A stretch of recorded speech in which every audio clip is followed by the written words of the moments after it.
ગુજરાત પ્રદેશ ભાજપ દ્વારા સદસ્યતા અભિયાનની ચાલતી પ્રક્રિયા બાબતે પ્રદેશ કાર્યાલય કમલમ ખાતે એક બેઠક મળી। ત્યાં બેઠકમાં આગામી દિવસોમાં મંડળ પ્રમુખો જિલ્લા અધ્યક્ષની થનારી નિમણૂક માટે માર્ગદર્શિકા જાહેર કરાઈ હતી કે જેમાં વોર્ડ તાલુકા પ્રમુખની નિમણૂક માટે વધુમાં વધુ 40 વર્ષની વયમર્યાદા રાખવામાં આવી છે। આમ છતાં જો યોગ્ય ઉમેદવાર ન મળે તો પ્રદેશ કક્ષાએથી મંજૂરી લેવાને 45 વર્ષની છૂટ આપવામાં આવી હોવાનું સૂત્રોનું કહેવું છે।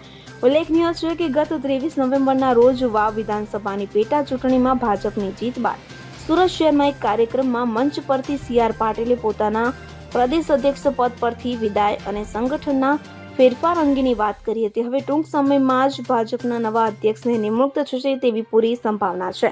ત્યારે એવો પણ નિયમ લાવવામાં આવ્યો છે કે 2 ટર્મ સુધી સક્રિય સભ્ય હોય તેમને જ મંડળના અધ્યક્ષ બનાવવાના રહેશે કે જેને કારણે મૂળ ભાજપના કાર્યકરોને સંગઠનમાં સ્થાન મળે અને કોંગ્રેસ કે અન્ય પક્ષમાંથી આવનારા ભલે મંત્રી બને પણ સંગઠનમાં ટોચના સ્થાન પર ન રહે તો આંતરિક કલેશ ટાળી શકાય તેવું હેતુ હોવાનું જાણવા મળ્યું છે।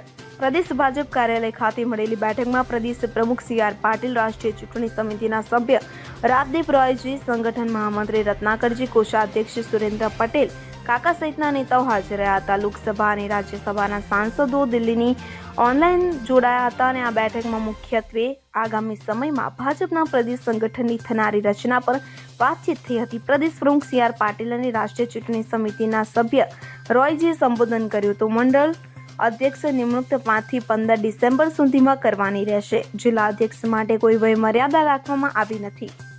Bureau report CN24 news. હવે જુઓ દેશ દુનિયાની તમામ ખબરો તમારી આંગળીના ટેરવે। ઉઠાવો મોબાઈલ અને Google Play Store પરથી ડાઉનલોડ કરો અમારી CN24 ન્યૂઝ મોબાઈલ એપ।